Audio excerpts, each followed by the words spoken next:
Hi friends, you're watching movie reviews with Raghuram.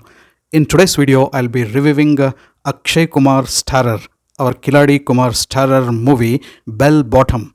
I just finished watching Bell Bottom on Amazon Prime, and I should tell it's a good movie. I don't tell it's a best movie or it's an awesome movie. It is a good movie, it's a decent movie, and it's a typical Akshay Kumar movie. You can definitely watch this movie because it has a very interesting story, interesting premise, and interesting plot. You can definitely watch this movie once, and I highly recommend you to watch the movie. So, coming to the title, why the movie has been named as Bell Bottom? Because it is the name of raw agent.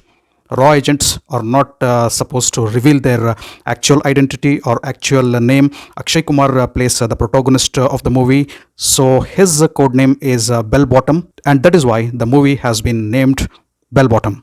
So before reviewing the movie, I'll come to the plot of the movie. The story of Bell Bottom happens in 1984 during the tenure of Prime Minister Srimati Indira Gandhi ji. In 1984, a plane is hijacked which has at least 120 hostages, and 4 hijackers have hijacked the plane. This is really a point of concern and big headache for Prime Minister Indira Gandhi ji and her wise group of experts. She is really worried that this is the 5th hijack which has happened in the past 7 years, and she just wants to put a full stop for this hijack drama. Mr. Santok, one of the senior advisory committee of Prime Minister, advises that there is only one person who can accomplish this particular job, and he is the person who has his code name as Bell Bottom. Bell Bottom is a raw agent. In fact, Mr. Santok describes him as a raw analyst, and Mr. Bell Bottom works on the hijack desk. Bell Bottom is considered to be the right person for this job to save the hostages from the hijacked plane, because Bell Bottom is the only person who has all the details of the hijack, the pattern of hijacks, how the hijacks are done, and every bit of detail of hijack, because he works on the hijack desk, or he works for the hijack desk in raw. So hijacks and how hijacks are planned and how operations are conducted against these hijacks and how hostages are saved is the field of expertise of Bell Bottom. Now Bell Bottom is summoned to the Prime Minister's office. Initially, the Prime Minister and her team of experts are not really convinced with the predictions made by Bell Bottom, but later, after some fact findings, they really start believing in Bell Bottom and his predictions, and Prime Minister and her team of experts start believing that he is definitely the right person to go there and accomplish the job. Bell Bottom tells that he is going to conduct a covert operation to save 120 hostages without even a single life being risked or lost. Bell Bottom gets a green chit from the Prime Minister, and she tells him that you have to accomplish this mission by sunset. Even before the covert operation by Bell Bottom has been planned, certain incidents take place. The hijackers first land the plane in Amritsar, they break the regular pattern, and then they take the flight to Lahore and land it there. Again, they break the pattern, and from Lahore they fly to Dubai and land the flight in Dubai. Now Bell Bottom has to go with his team to Dubai and conduct a covert operation there and save the hostages. He requests the Prime Minister that the Minister of External Affairs and Civil Aviation shall accompany his team to Dubai. So the entire team, Bell Bottom and his team, land in Dubai. They have plan A, the covert operation, direct attack into the plane, kill the terrorists and save 120 hostages. Plan number 2, if plan number 1 fails, the army operation. And plan number 3, if everything fails, the ministers are going to negotiate. And Bell Bottom is damn sure that either plan 1 or plan 2 is definitely going to work, and negotiations shall not be made with the hijackers. So while Bell Bottom and his team is carrying on the operation, the Pakistan team is also keeping a keen eye on the operations done by Bell Bottom and his team. But nobody knows that the raw agents are there in the form of Bell Bottom and his team. They have just come to Dubai as accompanying persons to the team of diplomats, team of ministers, as if they are coming to negotiate. But the actual plan is covert operation, and those keeping eye on the Indian contingent do not have an idea at all that a covert operation is on cards. Bell Bottom and his team are helped by Adila Rahman and her team in Dubai. And the Dubai government and also the higher authorities oblige to help Indians provided there is no bloodshed on Dubai soil, and if the Indian contingent go for a negotiation instead of a covert attack. So the Dubai is totally against the covert operation and bloodshed on their soil. Bell Bottom names this mission as Operation Mirage, and this mission is very important for Bell Bottom because he also has his personal interest invested in this particular mission. Why is Bell Bottom personally invested in this particular case or covert operation? why he is very much stubborn of accomplishing this mission against the hijackers. This you will come to know when you see the movie, because he has a small flashback wherein he is personally connected to the entire system of hijacking, and he has developed hatredness towards the hijack and the hijackers. And also, BellBottom is damn sure that ISI is behind these hijacks, and nobody believes him, but he is very much stubborn. He is very much confident that it is the ISI who is involved in these hijacks. So ultimately, the Operation Mirage begins in Dubai, and there are 210 lives, 210 hostages to be saved, 4 hijackers to be trapped and caught. BellBottom and his team has sunset as the deadline, and they have the race against time. So finally, will BellBottom accomplish his mission? Will Operation Mirage become successful, or the lives of 120 hostages saved, or the 4 hijackers trapped and caught? How is this mission or the Operation Covert Operation carried on? Did plan A of covert operation work? Did plan B of the involvement of Indian army work? Did plan C, that is the negotiations, worked? Or was there a totally different plan which came into the play? You'll get your answers for all these questions when you watch the movie BellBottom.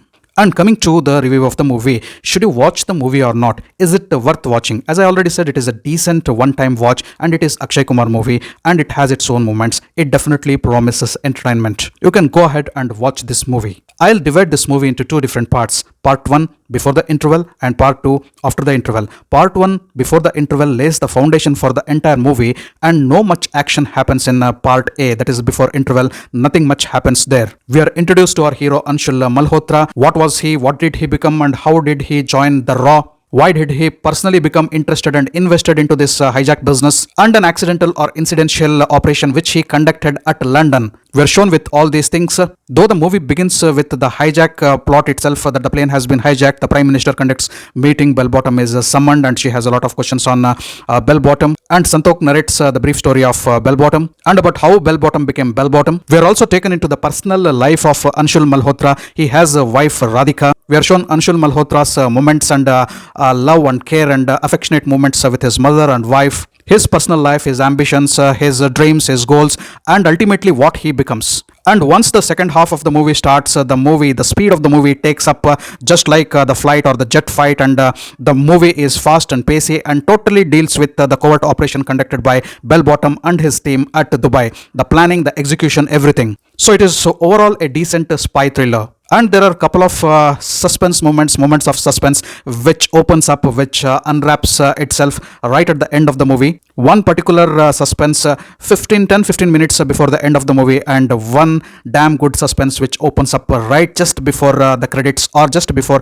the moments of the finish of the movie, or just before the climax of the movie. Not great suspense though, but you'll feel wow. So overall, it is a fictional adaptation of what happened in 1984. Actually, at the end, all those events are shown. So it was a real incident. The hijack of the plane in 1984 was a real incident, and BellBottom is a fictional adaptation. It looks too much of a fiction here and there, but we need to digest it, because the makers of the movie have claimed right at the beginning of the movie itself in the disclaimer that the movie doesn't depict the actual events which had happened. It is only a fictional making of those incidents. It's only the fictional presentation of those moments in the movie. So the movie is not a translation of the true events, but it is an adaptation and fictional form of the actual events. So once after that disclaimer, we don't have authority to make too many comments on the movie. So definitely from that particular point, it will be the director's creativity. Some parts of the movie here and there I was not very much impressed, especially those final little moments in the climax would have been made in a more interesting way. The scenes could have been shot in more adventurous way. More adventure action could have been brought into the play. But I thought that action and adventure which AkshayKumar movie deserves was missing there. Was not only missing in the climax, but it was missing in the total movie. But if that adventure, those thrilling moments, those high octane action scenes, if they were brought at least towards the climax of the movie, it would have been an edge of the seat thriller, and that X factor was missing in BellBottom. So throughout the movie, I was watching, just when you are watching Akshay Kumar movie, you would definitely watch the movie for high octane action. So his films will have plenty of action, plenty of drama, plenty of thrilling moments, chases, fights, and all those things. And here probably the director wanted to present BellBottom as an intelligent officer rather than a muscular officer. I don't tell that there are no stunts or no adventurous scenes or no fights there. They are, but I didn't feel they were too impressive for an Akshay Kumar movie. So coming to the star cast or the star ensemble and their action, Akshay Kumar No comments at all. He will always be on the top of his role, and even in BellBottom, as BellBottom and as Anshul Malhotra, he is on top of his job. Excellent performance by Akshay Kumar. You feel a little lack of energy, what you would expect from Akshay Kumar movie, but it's okay. Seeing the context of the movie and seeing the plot of the movie, he being presented as a brilliant or an intelligent raw officer, he has done a decent job. Akshay Kumar is really good. VaaniKapoor plays the role of Akshay Kumar's wife Radhika. She also has a decent role, a small role, a cute role, and she has done that to perfection. Not a lengthy role, but her acting is good. Adil Hussain sir, Adil Hussain sir as Mr. Santokh has given an exceptional performance. Adil Hussain sir, what do you comment about his acting? His performance is really awesome. Huma Qureshi plays the role of Adila Rahman. Her role is very small. It's neither too good nor too bad. Anybody could have done that role. It's okay. Denzel Smith has played the role of Cow, the inventor or the maker of Raw, as they tell. His role is very minimal. He probably has a single dialogue, maybe one dialogue in the movie, and his silence speaks volumes. And how can we forget Lara Dutta? Lara Dutta playing the role of Prime Minister Srimati Indira Gandhi ji, and she has really given a good performance as the Prime Minister. The makeup of Prime Minister Indira Gandhi, I was not convinced. If she was shown as just Prime Minister and if it was totally a fiction movie, we could have accepted. Since she is shown in the shoes and the role of Srimati Indira Gandhi ji, the makeup was not really good. In the trailer also, it was very difficult for many people to identify that it was Lara Dutta. So the makeup team has done a very good job, a decent job, but it's not very impactful as Srimati Indira Gandhi ji, and Lara Dutta as an actress, she has done a good job there. The movie BellBottom has been produced by a big team of producers, Jackie Bagnani and Vashu Bagnani being the main producers of the movie. Ranjit M. Tiwari has directed the BellBottom, and he has done a good or a decent job, I should tell. Not excellent, but a decent job. Coming to the special effect and VFX, which I had forgotten, there is no much scope of VFX and special effects in the movie, and wherever it is there, they're not really up to the mark. So the special effects look a little bit shady itself. And before finishing my video, I would like to tell that there are very impressive single liners, one-liners in the movie, what we can call it as visual blow moments. Very impressive dialogues, very impressive one-liners. You should watch them. I'll just tell some of them which I remember. It's not over till it's over, tells Akshay Kumar. That's an impressive dialogue. Life में हमेशा backup का backup होना चाहिए. That is really a visual blow dialogue. And then Akshay Kumar, even before beginning his covert operation, he tells, "Is bar unki har." And one of the best dialogues of the movie, which is said by Akshay Kumar, is, "There is no doubles in chess. You can't play doubles in a chess game." Very impressive. He tells, "There is no doubles in chess, sir. It is my mission and I'll handle it in my way." Finally, I would like to tell one dialogue before finishing my video, wherein Akshay Kumar in the climax tells this dialogue or this one-liner to one of the Dubai officials. He tells, "Sir, you said we come from the land of Gandhi. I would like to humbly add on to this. We also come from the land of Bose." Worth dialogue it is. So it means we know peace and we also know how to fight and fight back. And that is India for you. Coming to the music part of the movie, which I had forgotten, the music seems to be decent. A couple of good songs you can find in the movie. Tum Aoge, which especially comes at the climax, is really soul-soothing and it touches all chords of your emotions. Last but not the least, there is a big sandstorm in the movie. Watch out for that. No spoilers, but watch out for that. Thanks for watching my video. If you loved my video, kindly like, share and subscribe to my channel. I'll catch up with you all in my next video with yet another movie review. Until then, do take care. Goodbye. Namaste.